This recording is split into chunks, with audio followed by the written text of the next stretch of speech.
Welcome back, comic book collectors and enthusiasts. My name is Brandon, and you are watching a new special monthly edition of MONcomics, which I have titled MONcomics Fave 5 Live. And what I'm going to do is I'm going to bring 4 different content creators on each month, and they will show off some books, talk about what they're doing, and let's go around the horn. And I've got my first 4 here tonight. I'm going to bring them on right now. Welcome, guys. So who we got here tonight? We've got Brian, aka Bigby McFly, the comic book guy. He is my man in the chair. He is my tech guy for a lot of YouTube stuff. I reach out to him whenever I need to. He tells me about how he hacked the YouTube algorithm and will give me more views. Next person up, I have Ricky from All Sorts of Words. Ricky is a relatively new YouTuber who does fantastic content. The point of us doing this is to be entertained, and man, does Ricky do that. He doesn't even need comics to do it, but some of the ones featuring comics, especially his recent top 5 cover videos where Vampirella attacks him, was absolutely phenomenal. Next up, we have Mike, aka Neo, the anomaly from Mike Lunch Money Comics, who has also hacked the Matrix. He actually was my inspiration to start a YouTube channel when I started watching him almost a year ago. Your year anniversary is coming up August 20th, actually. And that got me inspired to do it. And Ricky was inspired by our next guest, who is Gavin of Obito Comics. He is the next to usher in a new age of collector. It's often that I see on Facebook groups, like, what do you think, will collecting be dead in 20 years? And I'm like, no, we've got a great young YouTuber who is going to show all of his friends and these amazing people, you know, what you can do to collect comics. So welcome, everyone. How are you guys doing? Happy Friday. Happy Friday. How we doing? Doing good. Good to be here. That is awesome. I really appreciate you guys coming to my first live stream. This is crazy. I've been a part of them. Bigby's invited me. I've been there with Obito. Mike, I've been on. Ricky, I wanted to get you in on this because we have like 2 different, influence creators here that we're following people. So, yeah, thanks for being my first guest here, gang. So, yeah, I just literally, my thing has always been, getting comics in the mail and showing, what I'm picking up. And I just thought, 5's kind of my shtick. It's what I show during the week. So I thought it'd be a good way to make not a crazy long stream, but give us something to talk about and chew on. So we're going to go clockwise. I'm going to start with Bigby McFly. Well, first of all, are you able to see your chat? Because people are like talking all over the place. Somebody says, was Absolute Game of Nerds saying Mike looks like he's had a few. I don't know how they can tell that, but okay. Yeah. What's up, Inferno Man? What's up, Colton? What's up, chat? Hello, everyone. Dr. Von Hoot. Everyone, we are Legion. Richard, hello, everyone. Welcome. Thank you guys for clicking on into this crazy stream. Mr. Akins. Hey. Oh, Mr. Akins. Mr. Akins. Hold on, I gotta make Bigby big. Make Bigby big. There we go. Sorry. It's me, I'm big. So what's the gist here? I'm going to be showing the comics I've acquired, talking about my channel. Your favorite 5, just your favorite 5 comics. We'll talk about like what we have going on at the end, but your favorite 5 most recently acquired comics. Okay. So the other day I was on Instagram and I saw a post for what was it? Lady T's Comic Keys. They were giving away an X-Men number 98 randomly in a claim sale, and so I was intrigued because I'm trying to work on that run. And I tuned in, and the sale was on YouTube, or not YouTube, was on Facebook, which I'm not used to. And so usually when I first tune into a sale, I just sit back and kind of lurk and watch and don't buy anything. And about half an hour into the show, he had a Avengers annual number 5 that he was trying to sell, and it's a VF, fine VF copy, real nice shape. The only drawback is that the staple is slightly trying to push through the cover a little bit right there, but real nice shape. It's got cover by Jack Kirby. People say that Ditko went back in and touched it up after Kirby got done with it. And this issue reprints the first meeting of Spider-Man and the Avengers in, I believe, was it Avengers number 11? And then it also reprints the first appearance of Kang in Avengers number 8. So a lot of people are, and it's a good spec book. And he started it out at like $50 and no bids. And he was fine, I'll go to 45 and no bids. And then he's fine, I'll go to 39, or no, not bids, but no claim. And I was like, $39, God. So I claimed it, and it was off to the races after that. And then afterwards, they had a discount section where they were giving away, not giving away, but selling books, well, practically giving them away, selling a lot of books for discounted prices, and between $1 and $3. And so, working on that X-Men run, I picked up a copy of X-Men 151. Love that cover. From 1981 with a Dave Cockrum cover. And I think I paid $3 for that. So, and it's super nice shape. The deal, dude. Yeah. And I was what little kid hasn't done that? I know, right? I'm out of here. Well, this is her parents, Kitty's parents, unbeknownst to the X-Men or Professor Xavier, are being controlled by Emma Frost, and withdraw Kitty from Xavier's school and send her to the Hellfire Club school. So there you go. Cool. And then in that same tone, I picked up an X-Men 181. I think Mr. Akins showed this book off a little while ago, but who's Lockheed fallen in love with? Yeah, this is Lockheed, Kitty's dragon, fell in love with a dragon on Battle World in Secret Wars, and it came back with him. And when it got to Earth, the environment there, it got giant, and just so happened to get giant in Japan. So the X-Men and Lockheed are fighting a giant dragon in Japan. So, can I see that trade dress a little closer? I am all about that. I love that. Yeah, that's sweet. So good. I wish they did that more. John Romita Jr. Oh yeah, with the X-Men all hanging all over the cover of the top. Yeah, that's sick. I love the ones where the logos are getting destroyed. Also, like, oh my God, yeah. Colossus, Daddy, what are you doing? Look at him. he's beefcaking up there. Oh my God. And then one of my dollar pickups, he says, all right, I've got a copy of this indie book, Sideblade She. I don't know, does anybody in the room know? Yeah, First Witchblade. First Witchblade, yeah, for $1. Wow, that's dumb. Yeah, I was like, yeah, so that's a Mark Silvestri book from 1995.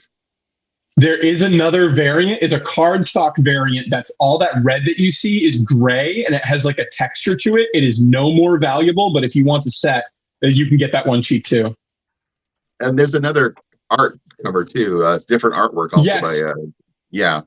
But this one is the Silvestri cover is the more valuable, the art variants. So for $1.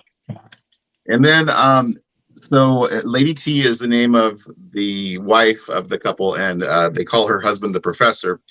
And he will get all excited, and he'll say something. And I didn't know what was going on. He would get all excited and be talking about something, or get frustrated when nobody was claiming something. He'd be like, "Come on, this is a great book. You know, it's amazing stuff, and the value is there. Who's with me?" And I'm like, and then everybody starts saying, "I'm with you. I'm with you. I'm with you." I'm like, what's up with that?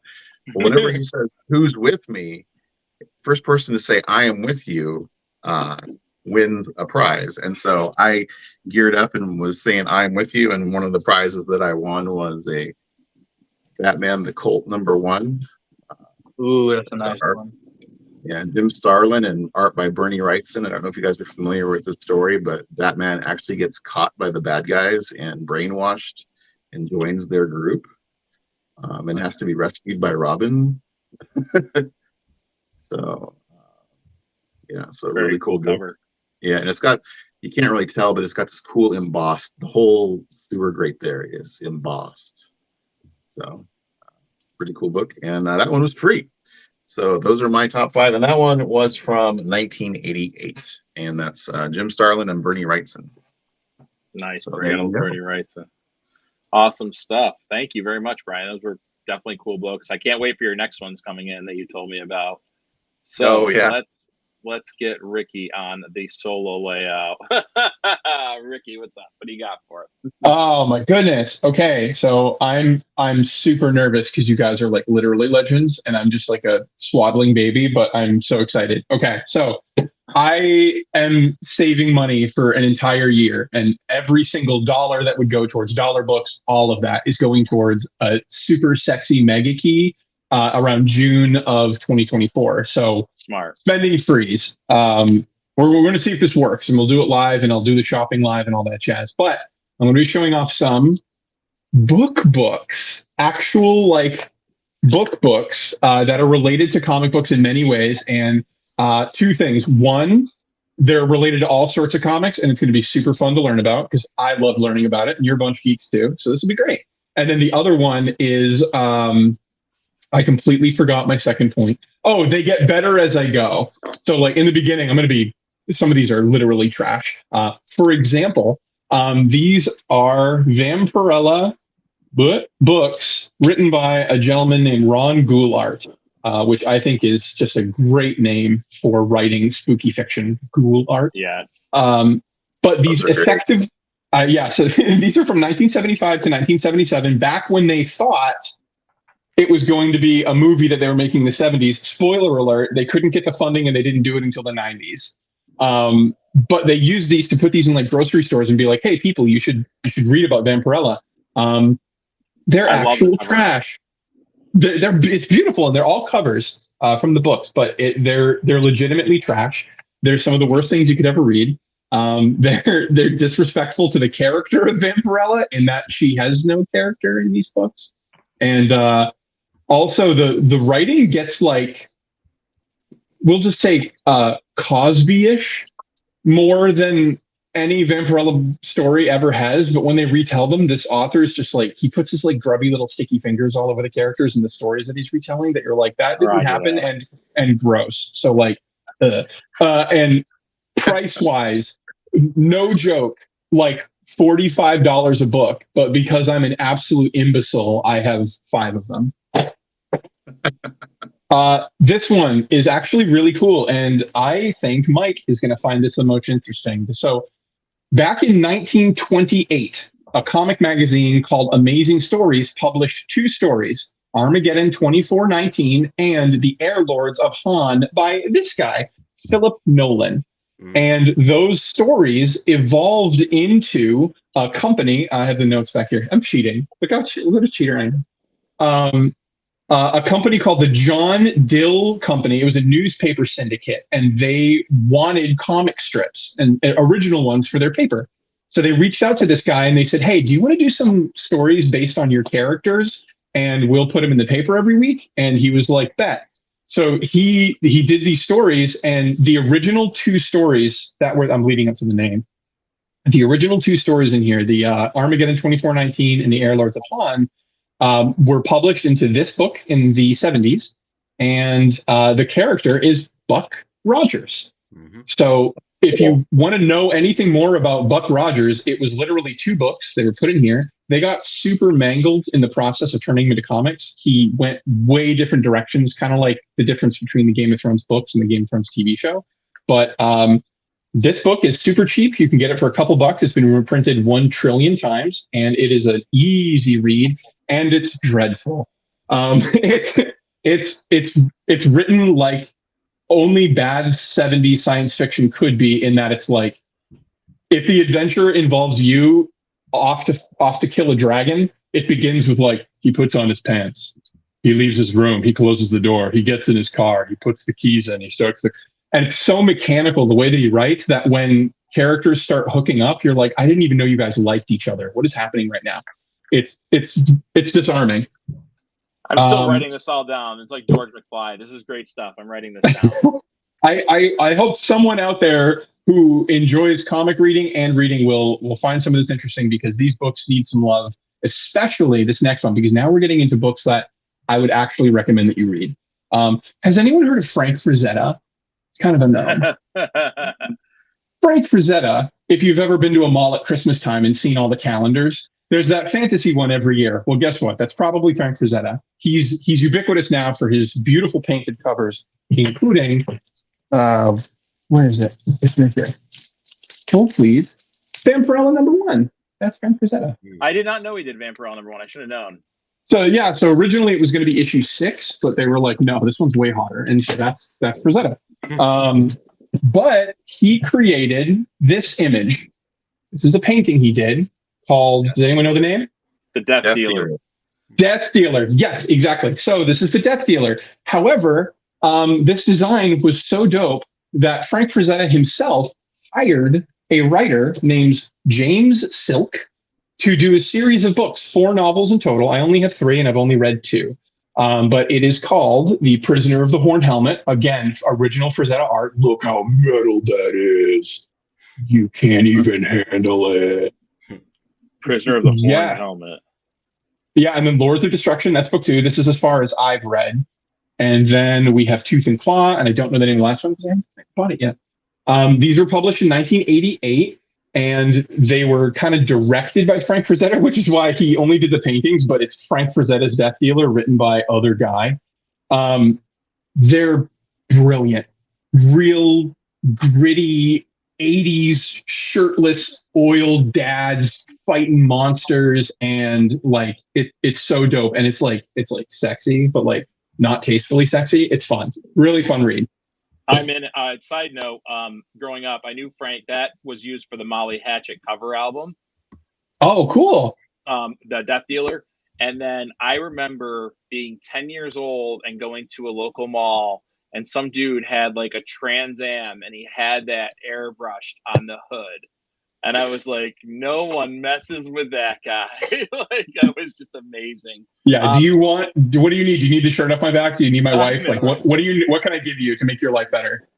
And, that's amazing. Before you go to your next book, what key are you saving for? Rohan wants to know in Absolute Game of Nerds. Okay. So, if my calculations are correct, at the end of the year, I will have, on a sliding scale between how generous I want to be this Christmas with my friends, because I love being generous at Christmas. Secret Santa in the chat. Never mind. I'm going to have anywhere between 11 and 14,000 in cash. And I want to have like literal cash because I want my bargaining power to be insane, and it'll be great for the YouTube. To just be like, I'm walking around with cash. Look how reckless I am. Come rob me. But if it was today and I had $11,000, easy peasy. Showcase Comics #22, first Green Lantern. Sorry, Obito, I'm going to beat you to it. And then Brave and the Bold 28, first Justice League. If I can, first Green Lantern, first Justice League, and I can retire. Awesome. All right, what book do you have next for us? So that was the third set. That was like yes. There's only 2 left, and okay, this one's interesting because I have yet to meet someone that says I knew that. Has anyone heard of Tom King? Nope. Of course you have. The new Mr. Miracle run that was amazing, got all the attention. The legendary Batman run, which is 84 issues, which I'm sorry is better than Court of Owls. Fight me.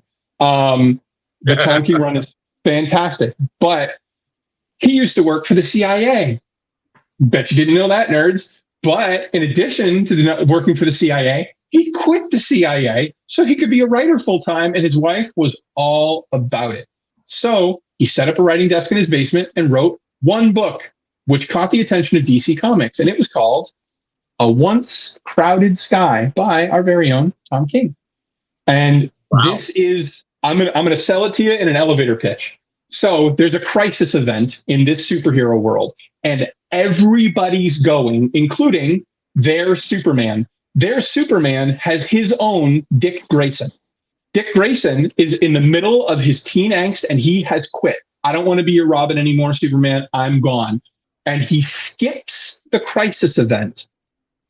He dies, his Superman. And all the heroes literally blame Dick Grayson. They're like, if you had been there, if you had helped him, maybe he would have even pulled through. What is your problem? And this is the ensuing story of the world without a Superman 10 years later, dealing with an aged Robin who has all of that guilt and all the old JSA kind of superheroes in this world. And it is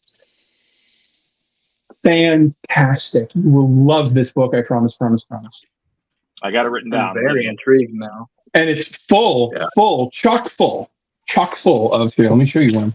Like this is an example, but it's not all the time, so it's not a comic book, but like chock full of what happened in the Crisis event and what did that look like? I like that. Sweet. Lovely. Last book. This is it. This is the big one. This is the one that everybody should know about.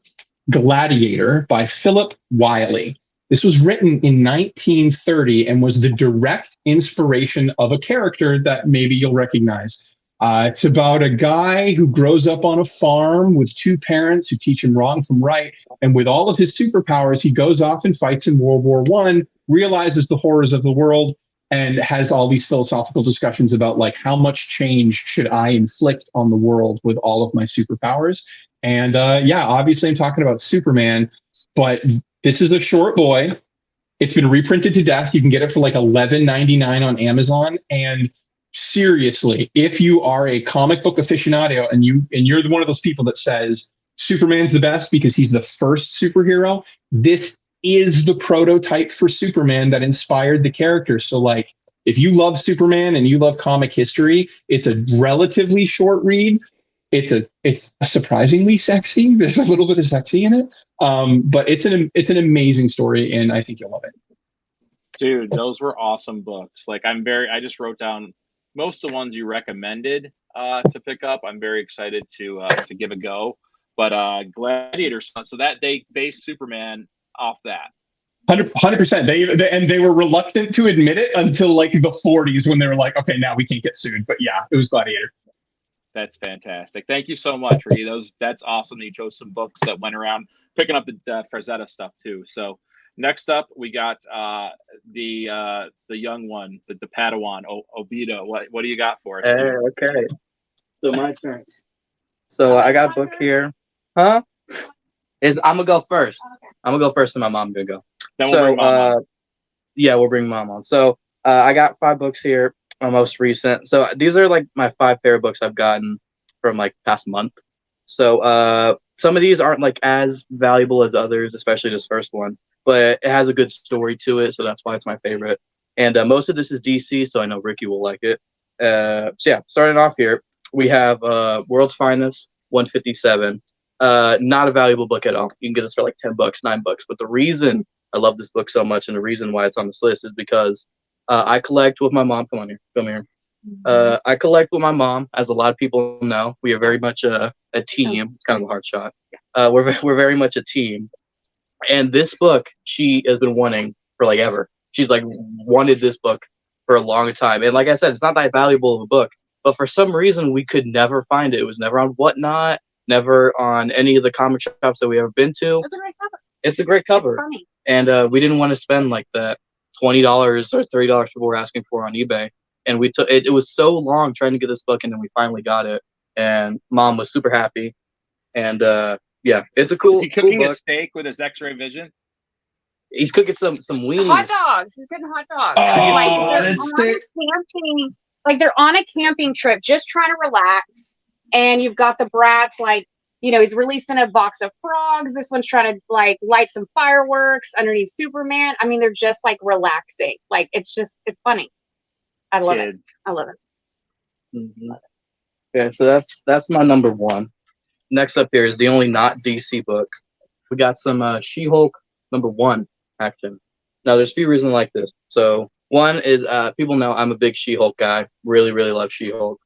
But secondly, this is probably like the best deal I've ever gotten in comic books. So you always hear those stories of people getting, grails for like $2 a piece because people didn't really know where they had. This is my story with that. So this is a 90s book newsstand, which that in and of itself is kind of rare. And it's pretty minty fresh. Not going to lie. It's looking 9.6, 9.8 looking.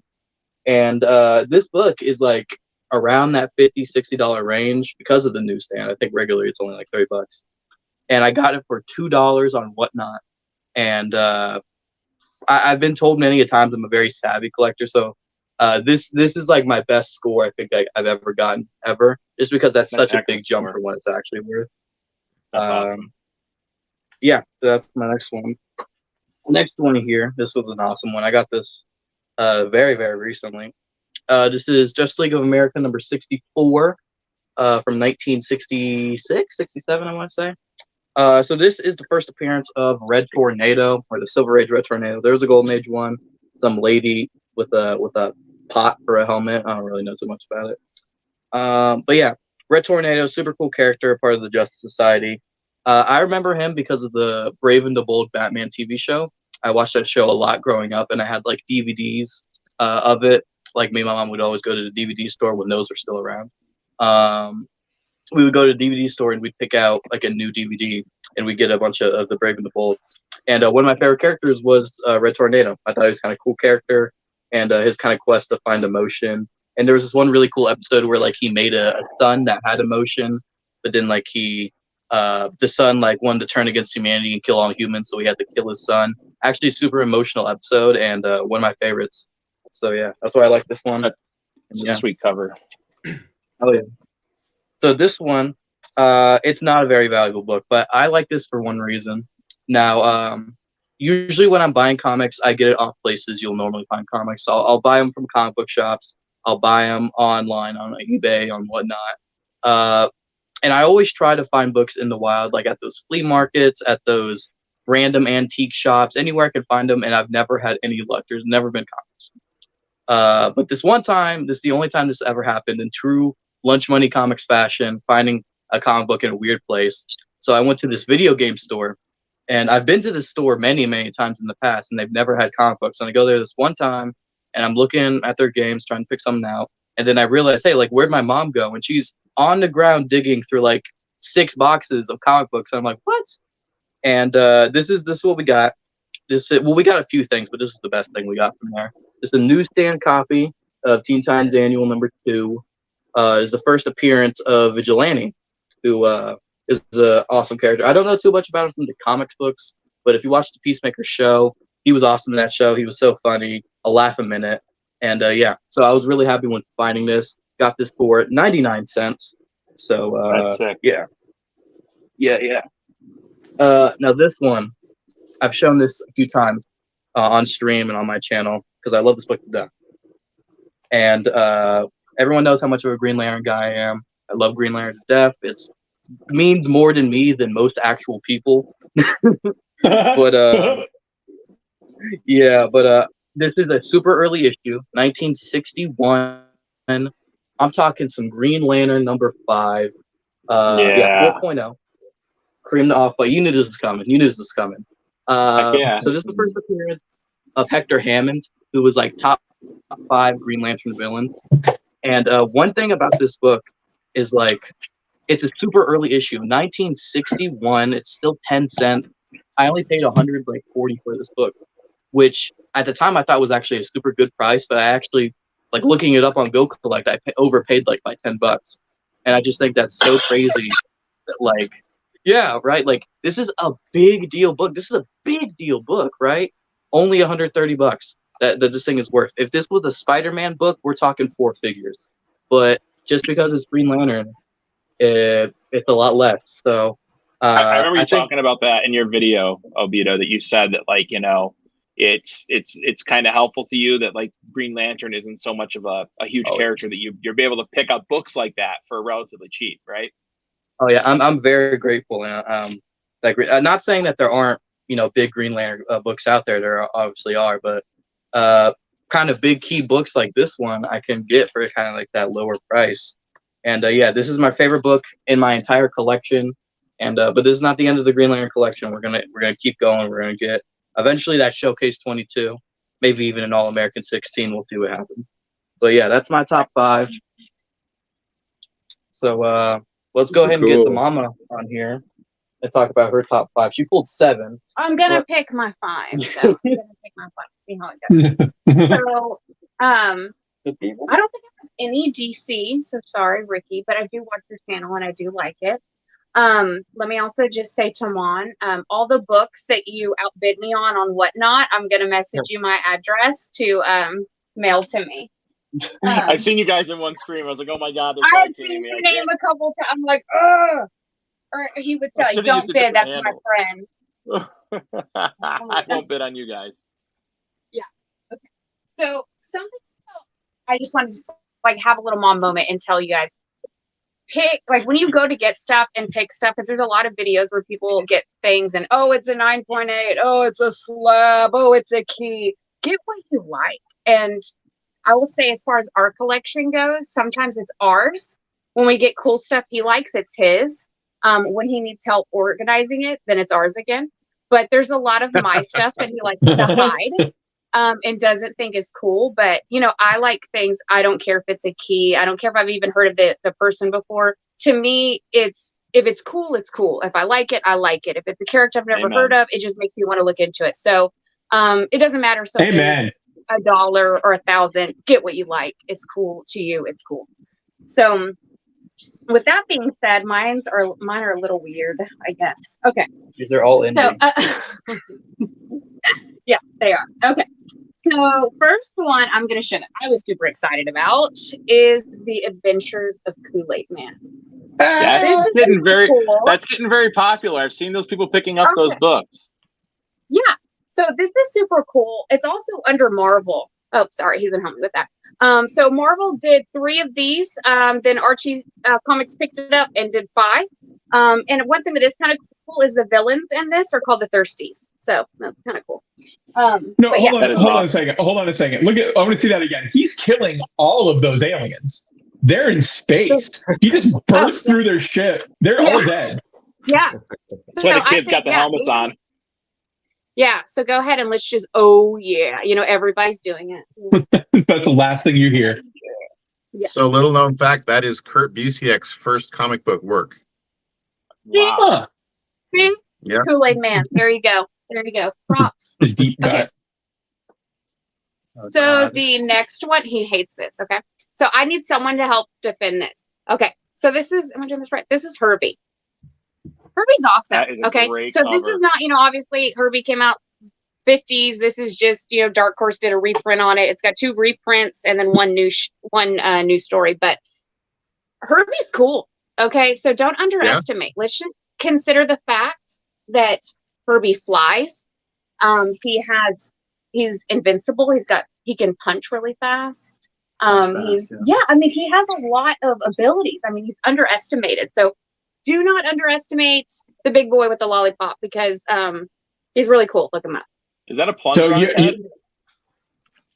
So Mom, you need to look up Herbie goes to hell. There's an issue that got like mega banned where he literally goes to hell and meets Satan. Satan can't hurt him and he's like, get out. But it's so funny. Yeah, I just think he can go to like the unknown or something. Yeah, I haven't got that far into it, but I think it's really fun to look that up. So the next one that I have, I'm just showing all of mine. Sorry, I'm going to break the rules, and Mom, I can do that. Okay, is Duckman. Any 90s people remember? It was like a sitcom in the 90s for a couple of years. He's a private detective that lives at home with his family. Again, another thing that he was like, why are you buying this? Because it's cool. Because it's Duckman. Yeah, it's Jason Alexander from Seinfeld. Yeah. Yes. Thank you. Oh my God. I should have done this sooner. Okay. See, I've actually been telling him that I'm going to do a video called Obito Secrets and show him all the secret things he pretends like aren't in the collection. So next thing I was super excited about, again, this was just like a 99-cent pickup, but Mod Squad. I love like old school stuff, especially things with like the photos. Yeah, like the Green Hornet style that we also got. I picked that one out. That he took credit for. The mods. Anyway, this is Mod Squad. I'm a big Mod Squad fan. So to me that was super exciting. And for like 99 cents, you just can't. I mean, why not? It's a deal. 15 cents. Yeah. That's awesome. So this one, maybe you guys can help me out. We were in San Antonio and I just picked this up. He did not want to get it, but I wanted it. It was 3D Man. But I just think it's cool. The guy's got the guitar. And on it says they used to say rock and roll was the devil's music. And I mean, why? I don't know. I just like it. Do I know anything about it? Nope. But I just like it. Too. Cool. Yeah, it's just cool. And that was one of those where the price on it has $6, but it was actually $1. So okay, nice. The last and final, and I think everybody in the chat and on here, we might need to have to like kind of get in on a little song going. But I bought this, and I feel like I don't even need to explain why. I mean, it's just all Purple Rain. I like Purple Rain. Okay. So anyway, but I mean, I bought it solely for that. I'm a big music person, and so this was just cool to me. I mean, I how have the can you whole not? Batman sound. I have the whole Prince Batman soundtrack from the '89 Batman that I listen to daily at Do work. you? So, Okay. oh, absolutely, There you go. Yeah. So that is a great anyway, homage that's cover. what I got. So if you'd like to see more of Gavin's secrets, message him and tell him that should be the next video. There you I go. just want to say too, I think it's super cool that you guys share. I can't even imagine how many comic collectors would have loved for their parents to be this involved. You know, like it's tough. You know, you could show what your parent when you're younger. Oh, it's the first Hobgoblin. You know, but to see you guys collecting together, it's like family's big to me. My parents were big to me, and like that's huge. So that's awesome. Yeah. Oh yeah. I mean, you heard her. She knows her stuff. No, it's Oh, well awesome. done. Yeah, it's. I want to go hunt with you guys. I'll see you guys on Whatnot for sure, and I will stay away Yeah. from you. Yeah. 'Cause You I'm don't not have to going to delete get it. It's a horrible addiction. Yeah. All right, next up, we got Mike from Lunch Money Comics taking the stage. What do you got for us, Mike? This is hard. I have like 7 things in front of me because this past week I went to the Brimfield Flea Market, the largest outdoor flea market in America. I went for 2 days. I actually went with Comic Spa one of those days, and I always get tons of cheap, really good books. And whittling that down to 5 was near impossible. Furthermore, I'm going to spoil all my videos coming out for the next couple weeks a little bit because I'm on vacation starting today. So I put them out a couple weeks so I wouldn't have to worry about it. So I guess I'm just going to start with some of my cheaper pickups from the flea market. You said my favorite pickups. I got this for $1 and I just love it. It makes me laugh. And my daughter loved it when I brought it home. So this is an Emerald City Comic Con, which is Seattle Comic Con from 2012. And I found it again in a stack of comic books under some books at the flea market. And it's signed by the artist that did this custom cover, who is Matt Whitlock. And he also did a little remark of Charlie Brown at the bottom. Evidently, someone named William had it signed. And then also Sean Hoffman was one of the writers. I don't know why, but I'm looking at this stack of comic books I got from the flea market. This one is still just jumps out to me every time. I love it. I think it's awesome. It's really cool. I don't know. It's a pretty cover, and you don't find it every day. Weird, right? Yeah. Yeah, And with the a remark too. Yeah. Yeah, That's why huge. not? Yeah, I just want to awesome. make it clear that that's actually the Red Baron and not Snoopy. No, he's fighting the Red Baron. Oh my god, I'm an idiot. I just lost all my cred. Yeah.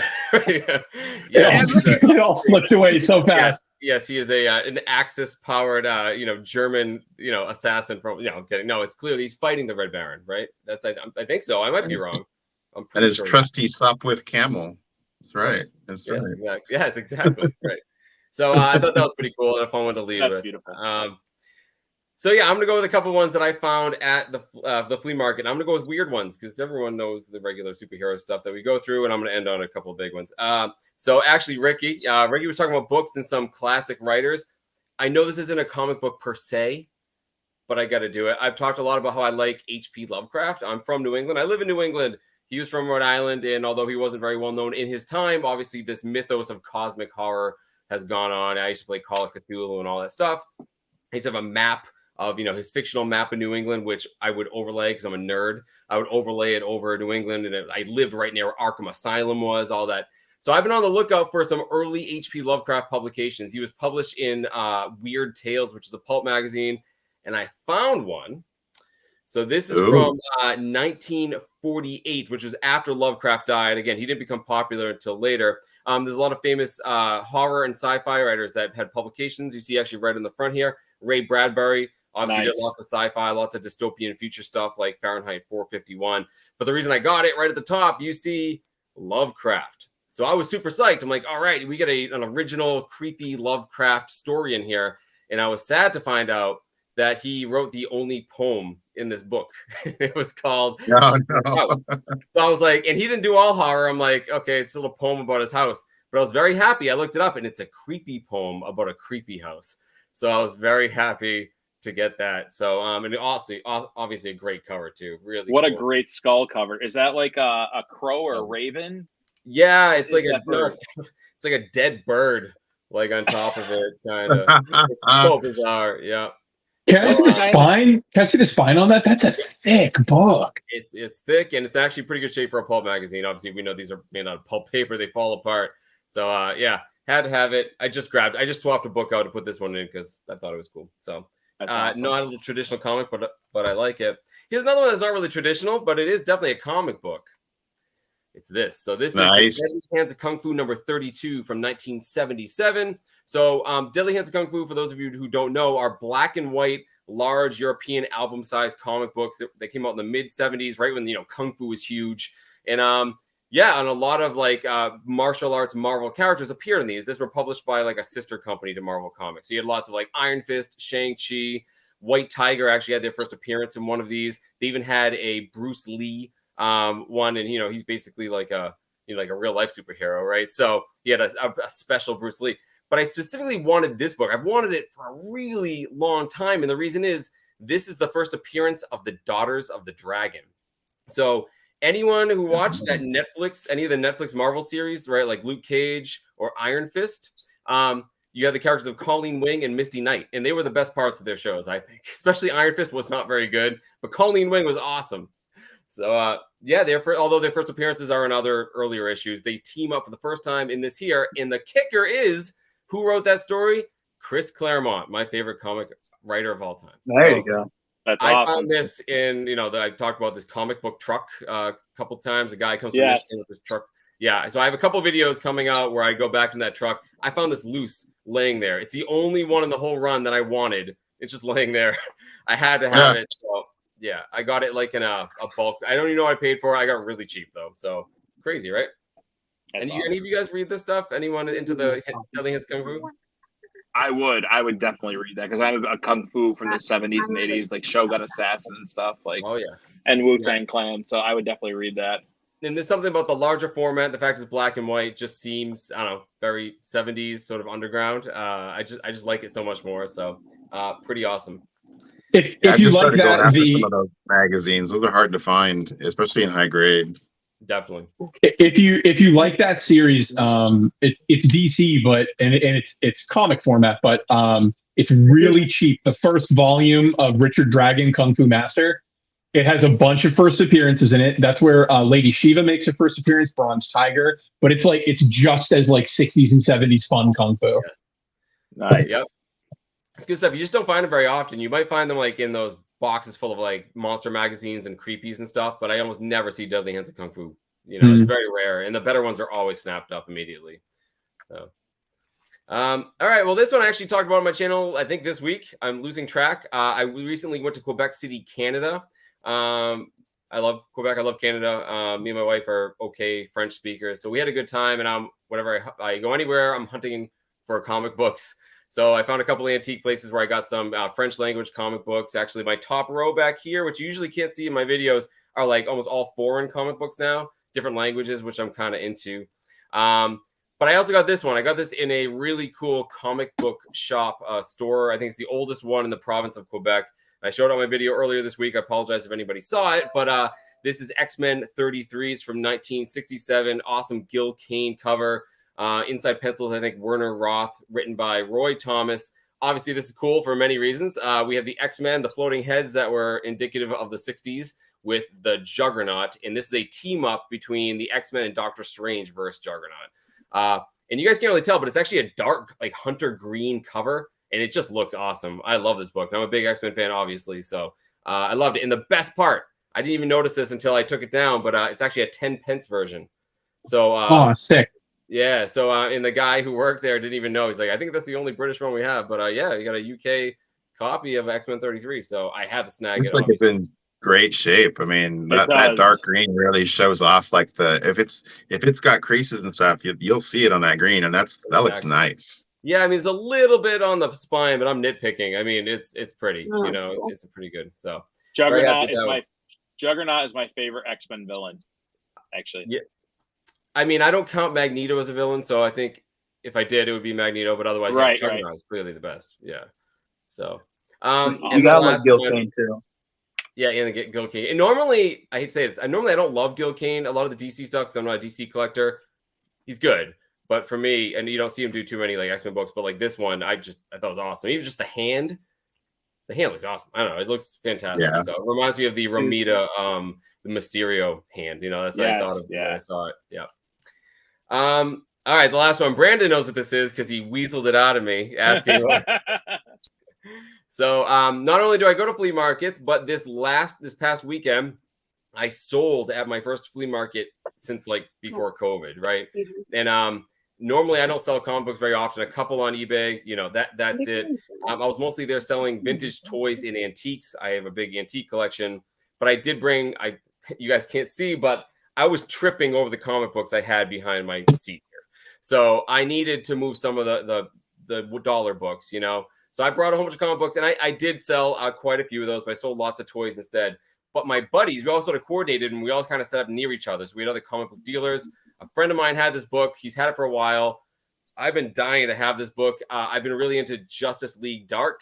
Brandon knows this too. You see all these first appearances of Justice League Dark characters. You got Constantine, Etrigan, Deadman, all these things back here. But there's a couple of big ones I didn't have. I still didn't have Swamp Thing, which I still don't have. And I didn't have Zatanna. My buddy had this. I had some extra Star Wars toys that he was interested in. So at the end of the flea market, I traded those Star Wars toys. Wow. Oh my goodness. Zatanna. Now, you guys can see how well presenting this book is for a 3.5. It looks killer. There are no color breaks in it. That's because the reason it's a 3.5 is one detached staple, but this thing presents like a 7.0. It's nice. Unless you look at the side, but that's all of the 3.5 right there. For a long time, I was resisting getting this book. My buddy had it. I didn't want it because I don't love graded books. I think they're okay if you're you're securing its condition, or if the character or what makes it important is on the front cover. She's not on the cover. So I wanted one where I could open it up and be like, hey, there's Zatanna. There's her origin story. So that's why I didn't want a slabbed one. But the deal was too good. You're trading toys. You get the money in your pocket. I couldn't resist it. So I have first Zatanna now, and all I need is the first cool thing. Mike, how can I convince you to open that? Honestly, if it wasn't for the detached staple, I was absolutely cracking it open. Absolutely. I'm looking at it, I'm like, it might be pulled. And then I looked up the grader notes, and that's what it is. That makes me want to keep it in there. But when I was trading for it, my original intent was that I was going to crack it. No doubt about it. But now, I see the back. The back looks exceptionally white. Wow. I know it's off white, but like it is. It's still. It's killer, yeah, and that's what nice. bums me out. Hashtag crack the slab. No, guys, it will not take much convincing. It really won't. I'm on the edge of a knife here. So I've really, really thought about it. Again, I got it for pretty much nothing. So again, it's just that staple. If it was slightly better, if I thought there's any room for improvement, there is no room for improvement. It's completely flat. It looks great. So maybe we'll do another video on that, and I'll blame you guys. I was going to say, can Jeff work any magic on that? And no, it looks great. No, there's nothing that can be done. So so that was my very jealous of that book. Yeah, I'm so pretty happy. I hear what you're saying about that, Mike. Like and my keys too. Let me bring everyone back here. With my keys too, I thought about like the first Black Panther or the first Fogelat. Like any of my keys, I thought about printing them out. If I could find some way to print them on paper, like to make it look comic-y, like just the first panel and then framing it and then putting that frame on my wall so I could. Because you're right. Like when you have a character that's not on the front cover, and it's their first appearance and it's slabbed, it's kind of, and I'm a big slab advocate. I slab mine to preserve a lot of them. I can only afford low grade if I find them, but man, those were some great. You got the first Zatanna. You're one member away from the whole Justice League Dark. Well, not counting the Golden Age, the original. Yeah, Phantom Stranger. Phantom Stranger and all those guys. No, I'm not getting those. I can only get the Silver Age one, Silver Age Spectre. But yeah, there's one copy of Phantom Stranger that shows up on eBay like every 3 months, and it's a 7.0 for $4,000. Right. Yeah, that's not going to happen. I'd rather have X-Men one. So yeah, right. I'll deal with the first Silver Age appearances is what I'm going for there. Yeah. Mike, did you watch the video Bigby with the hashtag comic book shout out giveaway gave me the annual Blue Devil annual 1? That's like the first unofficial Justice League Dark appearance. Like, oh no, I know what book you're talking about. I did not see that, but I know what you're talking about. Yeah. Okay, so yeah, definitely you got to get that and read it because at like different points, it like tells a little bit of the origin story of each person, and then at the end, I think it's Creeper that says Creeper, like we should form a supernatural Justice League. You know, it's really cool little history. So that's the whole debate. We should have a whole video on that. What is the actual first appearance of Justice League Dark? Because there's like 5 books that have a claim to fame. New 52. It's the first time it had the title. It's that's my stance. But CGC doesn't recognize it on the label. I'm wondering if that's something they need to catch up on, because I own it and it doesn't say. It doesn't say, as you can see. Yeah, no. Well, it's like that was the official name, Justice League Dark, and then they kind of went back and said like, oh, but this is when they first appeared. They didn't come out and say like, oh, we're the Dark Justice League. It wasn't anything so dramatic. So if you're saying Justice League Dark, what's the first appearance? That's it. But do they call themselves that in that comic book? I don't think they actually do. But it's the title of the book, I guess. You know what I mean? It's like the Teen Titans didn't call themselves the Teen Titans in Brave and the Bold, but it's tricky. It's tricky. Yeah. Thank you, Mike. That was awesome. That was awesome. I will bring it home. So I'm going to bring it home, and then we'll just go around the horn one more time. This is for the DC fans too. I thought about Ricky when I pulled this book. I got this recently. I showed it on another stream, but I don't think any of you guys have seen it. It's very hard to make Superman look goofy, but I think Kurt Swan and John Forte do a wonderful job with it here in Adventure Comics 295 with the first Bizarro Titano. I mean, like I said, it's hard to make Superman look goofy, but they do a good job there. And I'm always going to pick up Silver Age anything if I can. I truly feel this stuff's going to get harder and harder to get a hold of, you know, no matter what publisher you're looking at. And I love stuff with animals, big animals. Kong. I was a big King Kong fan as a kid. So I've got this one. I've got the first one of with Titano, the Super Ape. So I had to pick that up when I saw it, and I thought of all the DC fans out there. So that was my first one. The next book, it's going to be, so like I'm collecting, I've started putting up long books for my Halloween show, because Halloween is our like family's holiday. My wife and I bonded over it 12 years ago when we got together, and we made our own costumes. And now like we have kids. So like last Halloween, my 3-year-old was Beetlejuice, and my wife was Lydia, and I was Adam Maitland. I had the mask thing. So we're big Halloween fans. So I'm doing a big Halloween show, but I've just been super psyched that I got this. And this is Tomb of Dracula 18. And it is the first battle of Dracula and Werewolf by Night. And that's a big one. The colors on that just pop. And it actually gets, me and Brian were talking about last night, this gets continued in Werewolf by Night number 15. So that's the next one I have to pick up. But really nice high grade copy. If only you knew somebody who had one of those. I know I'm going to have to come to Oregon and fight you for it. So yeah, really love any kind of monster cover. So that will be in the Halloween show with the Dracula's about to have his dinner. The next book, the only slab book I got, I saw this on Mike's channel when I first started watching him and getting back into collecting, but I hadn't picked it up yet. So when I found this on Instagram for cheap, I went for it. It is Silver Surfer Volume 2, number 1, one shot John Byrne cover. I think I got this for like 30 something plus shipping, which is just nuts. So I hope Mr. Akins. I know, Byrne noticed Mr. Akins. Just the first time Mike showed that cover, I was just like, I'm a big Silver Surfer fan. I always have been, and Galactus and the Fantastic Four and that whole story. I've just been actually Saturday mornings. I've been watching the Silver Surfer cartoon on Disney with my daughter, and it's just such a great cover. Oh, it is just a great. It's a different take on the Cosmic cover, right? Like he goes away from the traditional colors in the background, but I just love his surfboard looks more like a snowboard, and I was a snowboarder as a kid, so that's what I gravitated towards. Brandon, does it say on the CGC notes that that's his first one shot? Did they identify that as that? It doesn't say first; just says one shot. Galactus, Shalabal, Fantastic Four, and Mephisto appearance. Oh, I actually Mint Comics literally did a video today. That is his first one shot. Oh, really? Yeah. So it's like it's not issue 1, but it's the next best thing to issue 1. Yeah, I mean, yeah, that's on my hunt next. I got to find some comics in the basement for that to happen. The next Fantastic Four spot, I had to do it. I think I'm done. Besides number 50, I think I've got my 50s done with this one. So it's Fantastic Four 58. And through the kindness of people that I've met on YouTube or watched my channel, I checked my Instagram messages, and someone who watched my channel was like, just tagged me in a post of some guy that was selling. It's pretty beat up. It's probably like a 3.0, but they were like $20 a piece for Silver Age Fantastic Four. And I was like, I need to, Nice. knock it up. Anytime I can get a Doom cover too. I love Doom on the covers. So I think the 50s are done. I did take a crap. I got to take a better family photo, but I've got 40 Fantastic Four in all, out of the 102 that I'm going for. So that was that one.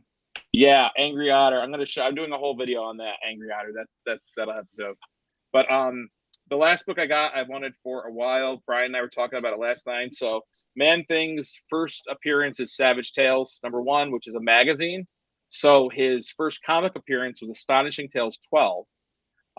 He's in there with Kazar, right, Brian? Yeah, he's Kazar wrestling an alligator in the Everglades. Right. And then his first cover appearance was Astonishing Tales 13, which is just, Mike, you seen that cover for Astonishing Tales 13, where he's holding something up. He looks just horrible. Derpy. Yeah, he's very derpy. It's just, for his first cover appearance, it saddens me, but I did get his first solo story. So I did pick up Adventures into Fear, number 10. That's I thought cool. of Obito, and someone in the chat was looking at this too, but this is a Gil Kane cover. And then this is Jerry Conway story. And then the next issue is when Gerber takes over and starts his big run on Man-Thing. He almost looks like a mossy predator there. What's that? He almost looks like a mossy predator there. He does look like a mossy predator. This is like a 7075, but it was one of those things where I was watching a Facebook auction. It was like auction style, and it ended at last Saturday at 11. And I put there's no way I'm gonna win it bid of $38, and I won it. And I was like, that's crazy. So I've now got like 10 through 14 of Adventures into Fear. And I want to get I think it's up to 22 with Man-Thing. One of them's tough because it's Howard the Duck's first appearance is in one of them. So that will be a little pricier, but I'll probably get it. But yeah, Man-Thing, Adventures into Fear number 10. That's cool. So that runs my 5 comics. So guys, thank you. We're keeping it pretty good here. I'd like to go around the horn now and just ask what everyone has coming up for the future. We're going into August now. It's crazy. This year is flying by. Of course, I'll let Brian go first. And Brian is, if you don't know and you're watching in the chat, Brian spearheaded the hashtag comic book shout out movement, which has now garnered thousands of views for people. He's been giving away artwork. Mine's at the framer that you did for me. Oh, really? Giving away artwork, yes, for people that are participating. And it's been great. So, Brian, what else is on the horizon for you, man? We're just continuing the hashtag comic book shout out. We're getting some cool stuff added to the pool for things that are being given away. I'm doing my shorts thing, all videos. I wanted to ask Ricky. Ricky, have you read Super Folks? No, I haven't. It's a book from 1977 by Robert Mayer, and it is Busiek and Grant Morrison say that Alan Moore stole a lot from this for Watchmen and Marvel Man and Superman, whatever happened to the Man of Tomorrow. Oh, boy. So you got to check it out. It's called Super Folks. I mean, it's real campy. It's not supposed to be taken super seriously, but it's I read it, and it's Superman and the government is pumping kryptonite into the water supply, basically, and putting it in common household products to try to take out Superman. Sounds like Batman 89. Yeah, it's really good. And it's from 1977. So that's awesome. That is awesome. Ricky, we know you've got an endeavor going on of saving money and just making great content videos. What do you have coming up on your docket? Can you give us a preview? I you know what, I'll if I can monologue for a second, I'll give you a preview of exactly what my next video is going to be. It's going to be a little bit not super long format, but if you'll indulge me, we all know that the journey is the reason, but it's the end of the journey where you reflect on where you've come from and all of the things that you've learned. It's the ending that gives the journey meaning. The hero looking off into the sunset, the guy gets the girl, so on and so forth. And I've been reflecting lately because I saw the Flash movie. And the Flash movie, you know what? If your problems with the Flash movie begin and with or involve Ezra and or Miller, I'm not going to try to change your mind. If that's why you don't want to watch a Flash movie, I'm not going to try to change your mind. But I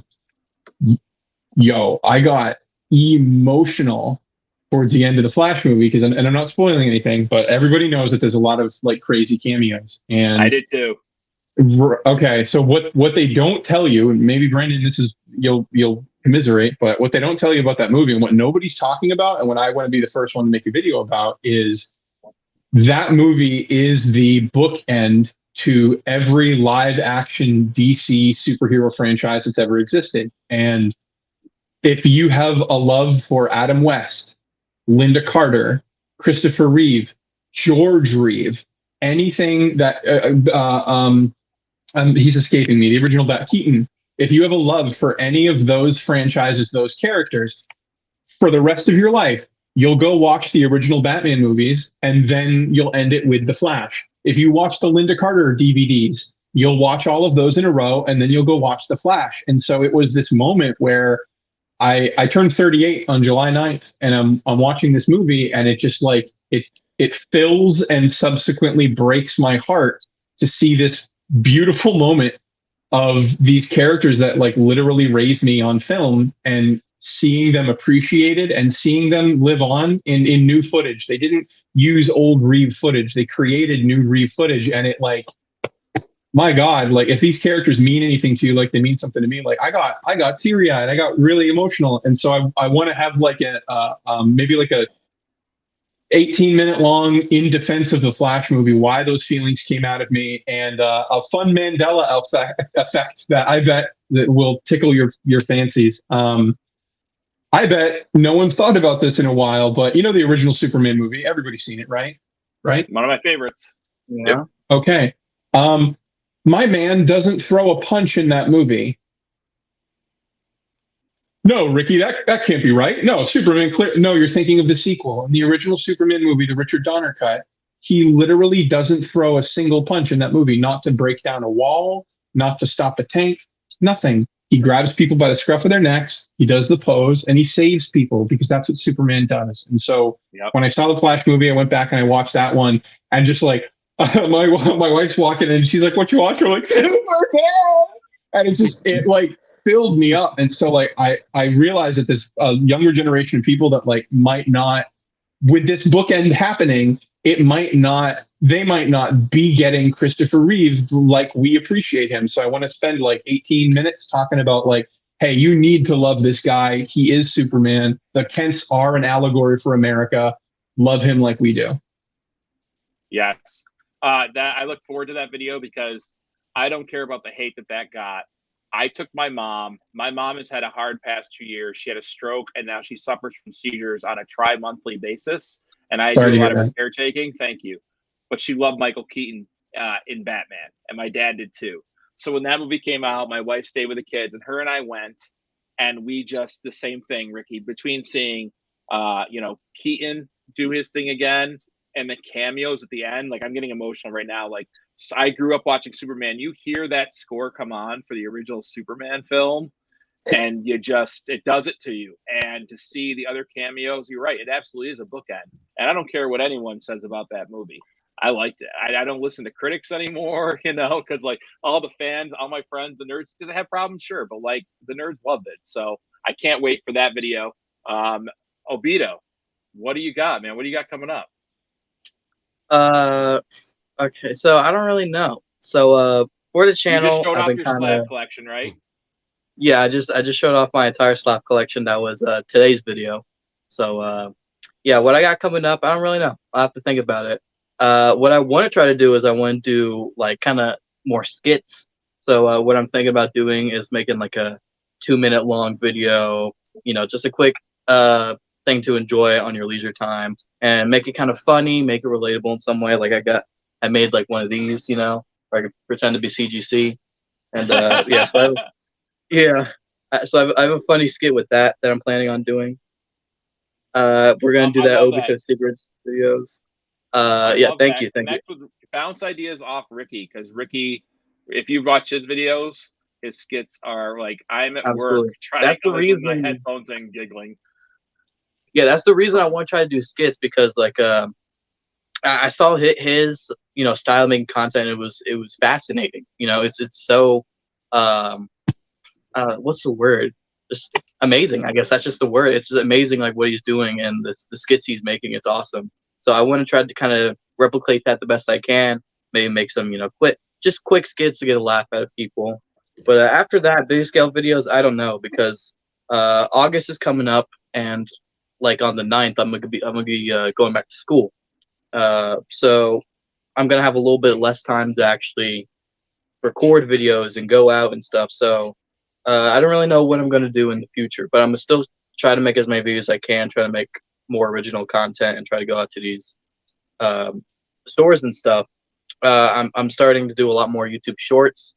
So yeah, I plan on doing like 2 or 3 shorts a week, and I try to stick to my regular schedule, a video every 2 weeks, or not. No, I'm saying every video, 2 videos every week. I mean, so at the beginning of the week and the end of the week, and yeah, I'm gonna keep going with the Green Lantern collection. I have so many goals with this Green Lantern collection that I want to do. I don't know what I want to do yet because I'm getting really scared. I'm gonna get into like a MONcomics. I'm like I'm gonna get every book 9.8 no matter what. But Good, yeah, that'll leave the but 3.0s for us. but I don't know. We'll just see what comes. But I don't know. We'll just see. It's definitely gonna be harder since school is coming up, and then during this time, I'm probably gonna try to look for a job too. So I'm gonna have a Nice. lot less time to actually make videos. But yeah. I'd like to see a video where you actually talk about that. Like that's real and like the experience of like I love this hobby and this is my life pulling me in a different direction. You're a young dude and everyone in this room can commiserate with what you just said. We're all taking an hour away from our lives to do this and because we love it. So like if you're experiencing like I just got a girlfriend and I would rather be with her than you nerds. Like talk about that stuff. I'd love to hear it. I would too. That's Yeah, brilliant. for sure, Yeah. I will. Yeah. Brilliant. So, y'all, just a little idea. Something that me and him do together that I've been encouraging him to maybe do in some videos is we have like when we're on road trips or doing random things, we always ask each other, like, okay, what superhero would you absolutely not want to be your roommate? Or like, you know, which one would you absolutely not want to marry your daughter? Or you know what I mean? Just like kind of seeing the real world, like those funny things, and then we debate why you would not or would want to, and like I don't know. It's funny. And it opens I would up love that conversation. video. I would love to see that video. That is great. All right, Mike, what do you got coming up for the Lunch Money Comics? 1 year almost, dude.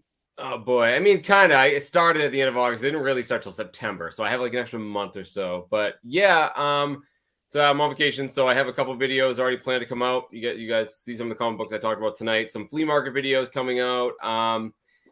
But then tomorrow, I'm actually going to Terrificon, which is one of the biggest East Coast shows. You know, really second only to New York City Comic Con. It's down in Connecticut, and everyone's been bugging me to go. There's a lot of big names. Not only do we have a lot of like comic book sellers, but there are some huge comic book creators down there. Some big names, including my man Chris Claremont. You got Walt and Louise Simonson, who don't go out too much. Arthur Adams. I mean, the list goes on and on. Jim Starlin. So I'm going down. I'm hoping to meet some of these people. And I've talked about this book in the past. This is Heroes for Hope, X-Men. It's a book from the 80s for a famine relief, you know, in Ethiopia, East Africa there. And everyone who's been on, you know, in comic books in the 80s worked on it. And I have my cheat sheet back here. So I got the idea to have like as many people who are still with us to sign this book. There are at least 5 there tomorrow. I'm probably gonna spend more money getting this book signed, or more time in line getting that, than anything else. I might not even end up buying a book, but I'm pretty excited to meet some of these people, especially my idol, Chris Claremont. If I bring other books to sign, I'm not sure. Arthur Adams is one of my favorites.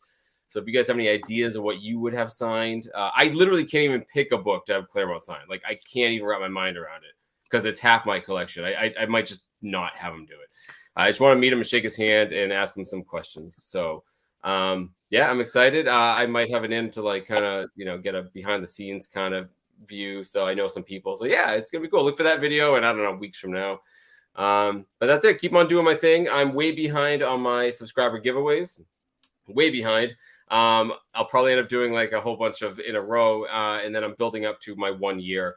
I'm going to do something pretty cool. I already have some donations that people have given me for that big giveaway or the 1 year anniversary, whichever one comes first. So yeah, it's living the dream, man. Just keep on doing what I'm doing. And I broke the algorithm, so this is what I do now. So I do so many other cool things. That's the thing that bumps me out. Like I'm an interesting guy. It's not just comic books, but I'm having a blast. I'm having so much fun. I cannot believe it's been a year. Felt like I just started yesterday. So yeah, living the dream. And I've met so many great people, so many friends. So yeah, thanks for having me. It's great. That's great. I actually, I had to pick this up, and I wanted to read. You said it like shows it's different artists and different writers, right? Through each page.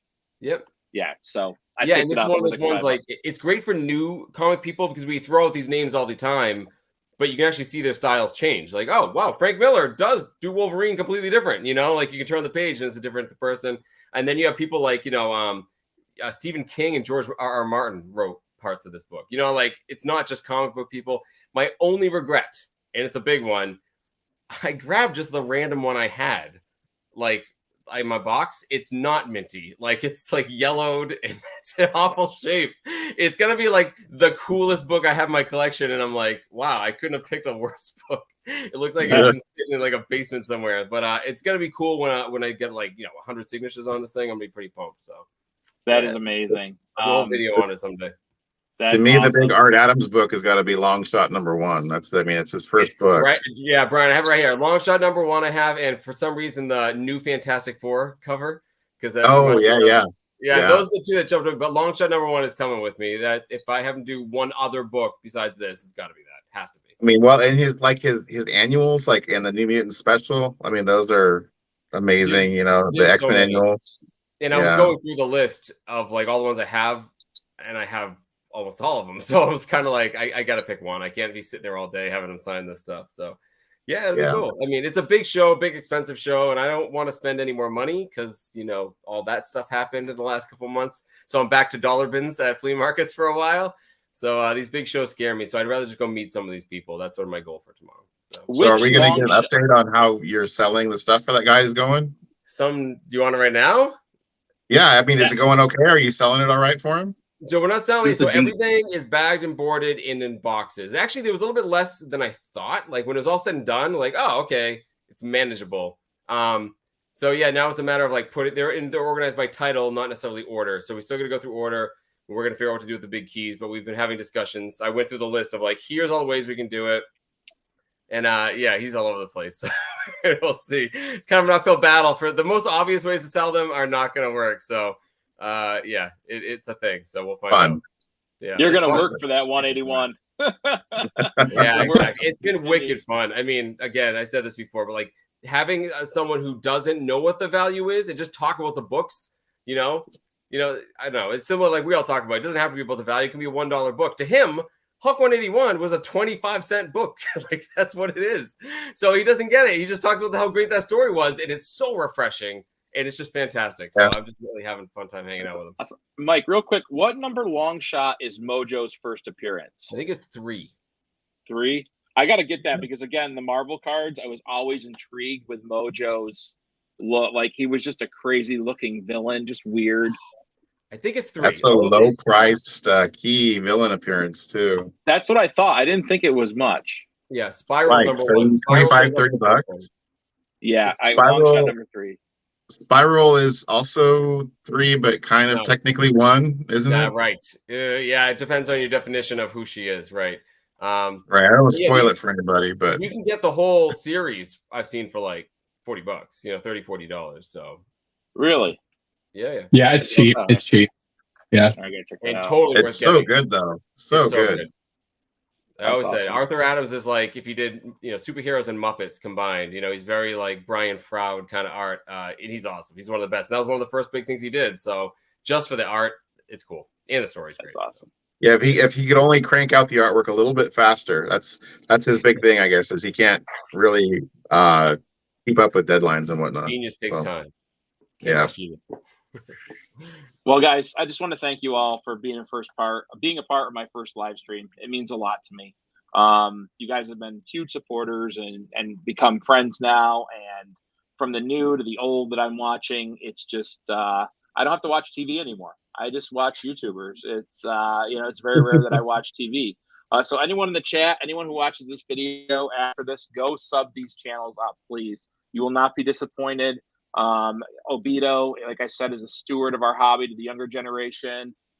B is just doing some amazing content and movements and shorts. Ricky, the new guy on the block, is just hilarious and great. And Mike, of course, you know, you're going to be Neo to me forever. So great work on being the one. But thanks everyone for coming. I'm going to do this once a month. Next month I'll have 4 brand new creators.